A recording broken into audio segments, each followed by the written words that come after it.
Olá pessoal, mais um vídeo no canal. Vídeo como vocês estão vendo aí na base do improviso, na correria. Eu confesso para vocês que eu não estava programando fazer um vídeo agora. Tanto é que eu estou de camiseta, acabei de sair do SBT Esporte Rio, um calor danado no Rio de Janeiro. Estou a caminho do barbeiro para poder fazer a barba, cortar o cabelo. Ou seja, uma correria danada, porém, vocês já viram aí com certeza nas outras redes sociais um vídeo que está viralizando do Varela.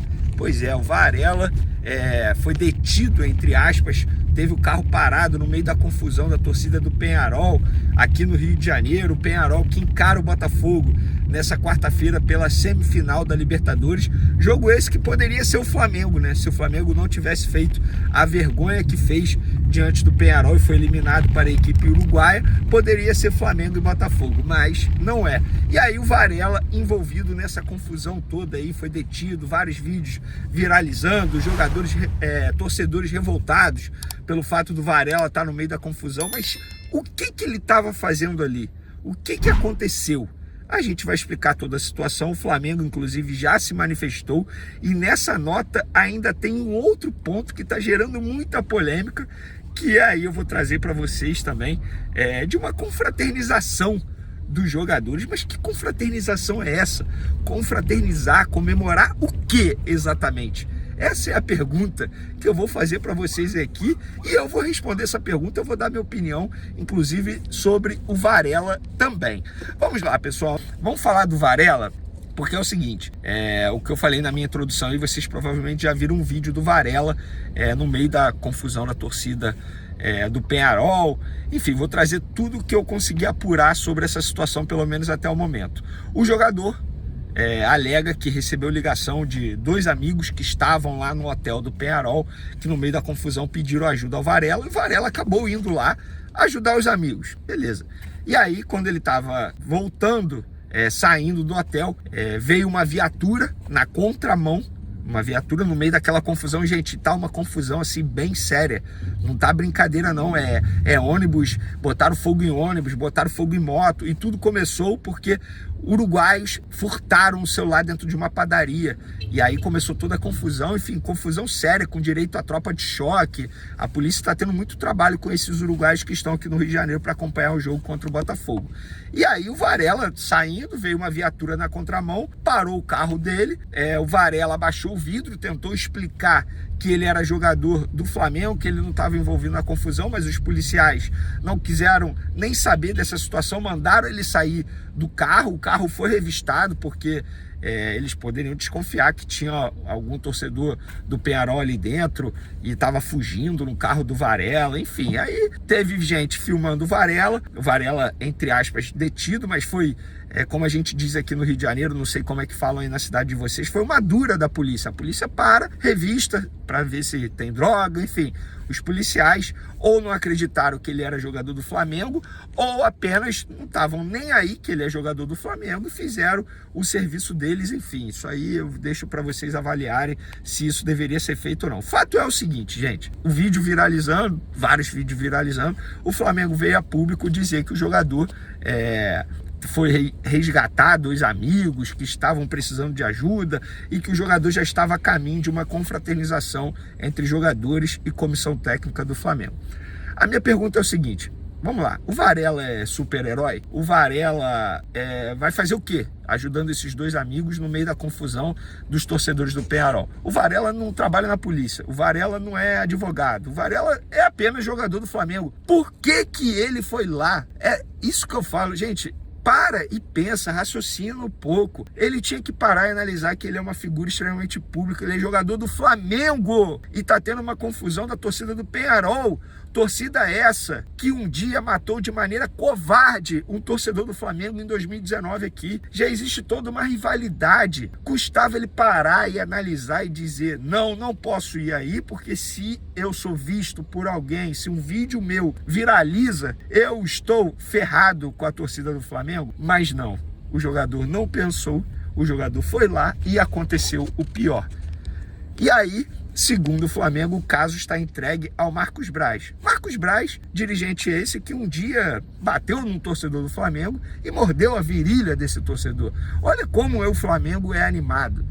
Certa vez, um dia, no meu primeiro dia de cobertura do Flamengo, uma pessoa que na ocasião trabalhava no Flamengo falou o seguinte: Venezinho, Flamengo é calmo igual a Bagdá. E é isso. Todo dia tem assunto. Aí eu falo, pra que o Varela foi lá, gente? Não tinha a menor necessidade do Varela estar naquela confusão. Ele não tinha que ter ido lá. Ele não é policial, ele não é super-herói, ele não é nada. Ele é apenas amigo desses dois torcedores do Peñarol que supostamente estavam precisando de ajuda. E aí eu vou entrar numa outra situação aqui. No meio da nota do Flamengo, eu vejo que tem uma confraternização, a caminho de uma confraternização. E aí eu fui apurar que confraternização é essa. Sabe o que é? Um churrasco no Ninho do Urubu entre jogadores e comissão técnica do Flamengo. Confraternizar pra quê? Qual é o motivo de comemoração, gente? Se hoje o Flamengo não tivesse feito vergonha, o Flamengo hoje estaria disputando uma semifinal de Libertadores. Eles tinham que estar revoltados. Eles tinham que estar... Eu já ia falar uma palavra que eu não posso falar aqui no Twitter, aqui no YouTube. Gente, não tem o que confraternizar. Vai confraternizar para quê? Dizer, para comemorar que está na final da Copa do Brasil? Isso não é mais do que obrigação desses jogadores do Flamengo e da diretoria do Flamengo. Inclusive a Copa do Brasil, se o Flamengo for campeão, se tornará prêmio de consolação nessa temporada ridícula que o Flamengo protagonizou. Foi vergonhosa. A participação do Flamengo na Libertadores foi vergonhosa, foi tudo vergonhoso. Ah, ganhou um Campeonato Carioca. E daí? Olha o Campeonato Brasileiro. O Flamengo nem disputa o Campeonato Brasileiro mais, gente.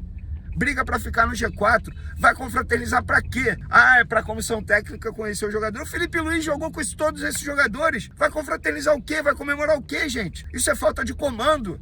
Esse departamento de futebol do Flamengo, comandado por Marcos Braz, é ridículo, é patético. Não tem o que confraternizar. Não tem o que o Varela fazer no meio da confusão no Peñarol. Tá tudo errado no Flamengo. Tudo errado.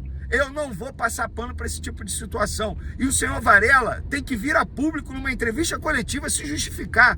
Não é se justificar para a imprensa, é para a torcida rubro-negra, que sempre o abraçou. Quando ele mais precisou, a torcida do Flamengo estava ali pronta para abraçá-lo. Aí o cara vai estar no meio da confusão da torcida do Peñarol, que já matou um torcedor do Flamengo.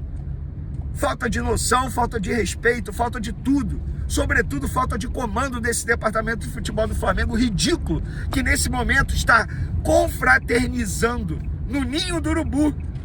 Não! Vocês têm que treinar, pensar na final da Copa do Brasil. Ou vocês não viram o que o Atlético Mineiro fez ontem contra o River Plate? Confraternizar, vocês têm que treinar. Cambada de cara de pau. É isso que eu falo de vocês do departamento de futebol do Flamengo. Cara de pau, falta de comando total. Isso é ridículo. Isso é ridículo. Eu espero que ao menos o Varela seja multado por vocês. Ao menos isso, tá bom?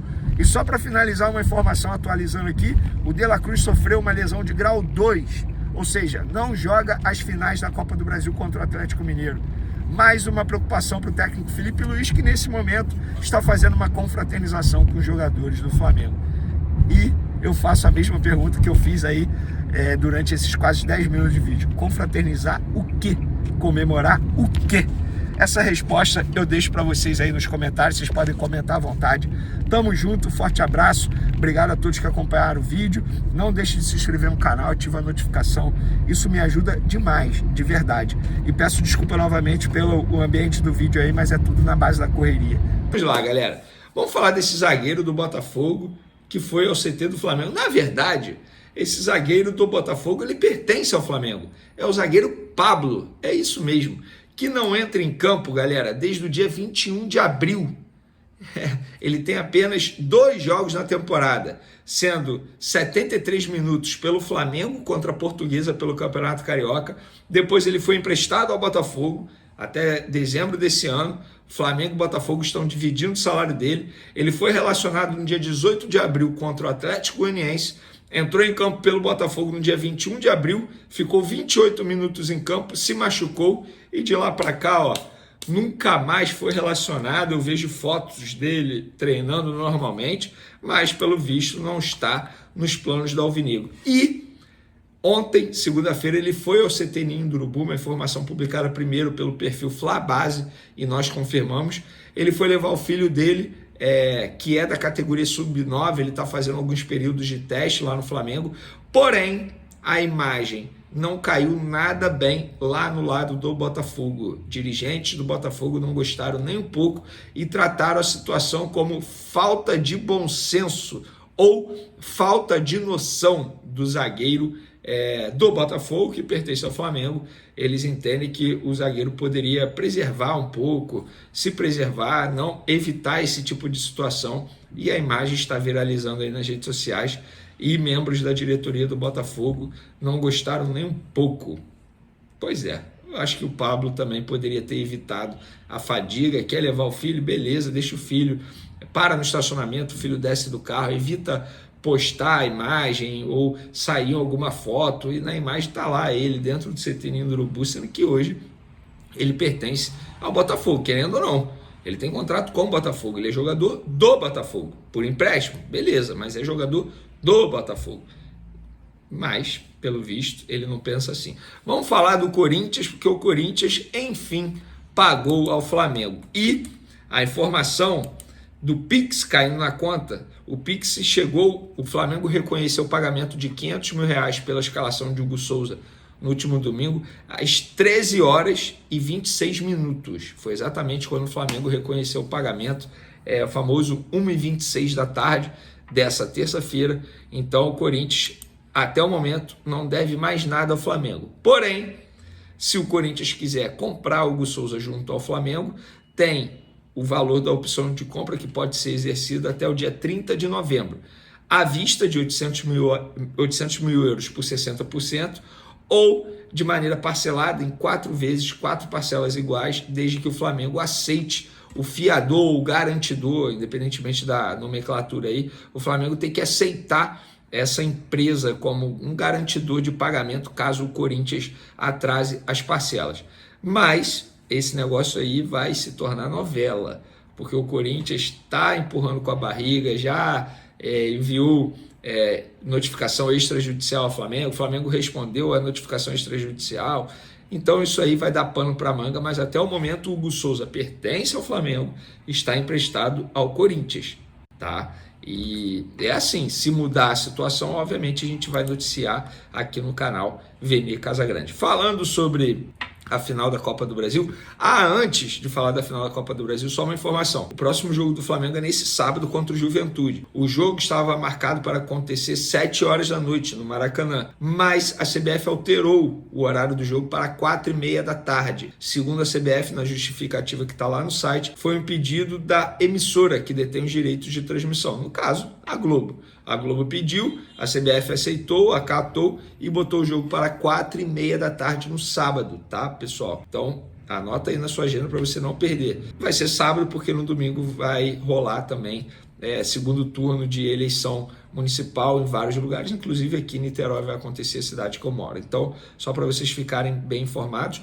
o Flamengo se reapresentou nessa terça-feira à tarde, tá? Depois de folga ontem, e inicia a preparação para esse duelo com o Juventude no sábado no Maracanã, 4h30 da tarde. Eu acho que até o primeiro jogo da final da Copa do Brasil, o Felipe Luiz tem que utilizar o jogo no Campeonato Brasileiro para ele pensar no time que ele vai mandar a campo. E por que eu estou falando isso? Ele não vai ter 2 jogadores importantes, Bruno Henrique, por conta do cartão vermelho, e Pulgar. Pulgar está suspenso. Ele levou o cartão amarelo, ele estava pendurado, com isso não pode jogar o primeiro jogo da final da Copa do Brasil. Além do mais, ele provavelmente não terá o De La Cruz à disposição. Enquanto a gente grava esse vídeo aqui, o De La Cruz está no hospital realizando exames médicos para saber a gravidade da lesão muscular, que ele sentiu dores no jogo contra o Corinthians, foi substituído por Alcaraz. Então, a preocupação internamente no Flamengo dessa lesão ter sido grave. Eles sabem que tem lesão, eles só querem saber a gravidade da lesão. E estamos falando aí de cerca de 2 semanas para ele se recuperar.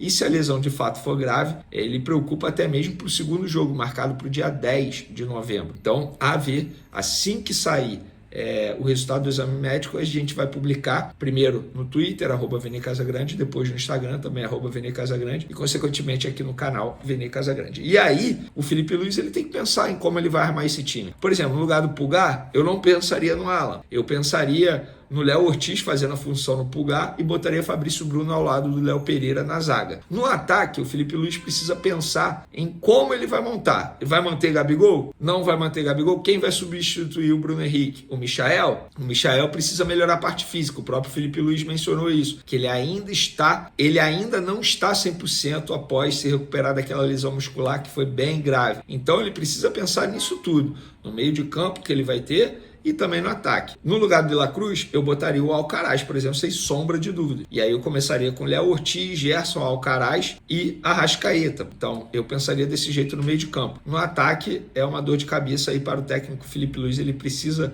pensar muito bem como ele vai armar esse time para pegar o Atlético Mineiro, que é uma boa equipe. Embora eu considere o Atlético Mineiro um time bipolar, porque uma hora joga bem, outra hora joga muito mal. Contra o Vasco, por exemplo, no segundo jogo da semifinal da Copa do Brasil, o Atlético Mineiro foi muito mal. Passou ali no empate de 1-1 em São Januário, graças, enfim, ao golaço do Hulk. Então, foi uma atuação individual que acabou salvando o Atlético Mineiro. Mas essa final já começou nos bastidores. Hoje, o presidente do Flamengo, Rodolfo Landim, deu uma entrevista à Band, falou sobre o duelo e sobre a reclamação do Atlético Mineiro em relação à arbitragem. Pois é, o Atlético Mineiro está reclamando da arbitragem. E o Landim disse o seguinte, abre aspas, estamos acostumados com o Atlético Mineiro fazendo isso. É comum. Estratégia que eles usam sempre antes de um jogo contra o Flamengo. Reclamam, se colocam na posição de vítima, de que sempre foram prejudicados. Então tá aí o Landim dizendo que o Atlético Mineiro é chorão, tá sempre reclamando.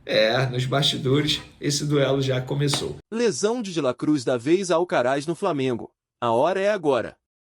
O Flamengo não se abala. Com De La Cruz fora de combate por conta de uma lesão na coxa, o jovem Alcaraz, a contratação mais cara da história rubro-negra, está pronto para assumir a bronca e mostrar ao que veio. Em um dos momentos mais decisivos da temporada, com a final da Copa do Brasil se aproximando e as chances de título no Brasileirão praticamente esgotadas, a nação confia que o argentino vai brilhar na função que ele conhece bem, segundo volante. Alcaraz já deu uma amostra do que pode fazer. No duelo contra o Corinthians e na semifinal da Copa do Brasil, o argentino entrou e deu conta do recado, sempre substituindo peças-chave como Pulgar e De La Cruz. Foi ali, no meio, onde jogava na Juventus e é exatamente onde ele se sente em casa, participando da construção e chegando com tudo no ataque. Ele mesmo não escondeu, desde sua chegada em setembro, adoro ir ao ataque, sou um pouco como o De La Cruz. Apesar do começo oscilante, com apenas 8 partidas e um gol de pênalti até aqui, Alcaraz ainda busca seu melhor ritmo. Entre altos e baixos, enfrentou o desafio de se adaptar ao futebol brasileiro e de recuperar a forma após meses de inatividade desde sua última partida na Europa. Mas quem acompanha os treinos no Ninho do Urubu sabe que ele está voando, e, com o companheiro Rossi ao seu lado, a adaptação ao Rio está acontecendo a 1000 por hora. Agora, a chance de ouro para Alcaraz pode surgir já no próximo sábado, quando o Mengão enfrenta o Juventude no Maracanã pela 31ª rodada do Brasileirão. Com o efeito suspensivo liberado pelo STJD, ele está pronto para ser escalado e mostrar que pode ser o novo dono da posição. Na final contra o Atlético Mineiro, é a hora de provar que a camisa rubro-negra caiu como uma luva e que ele está à altura de levar o Flamengo a mais uma conquista histórica. Vamos com tudo porque a nação quer raça, e o Alcaraz está pronto para dar o sangue.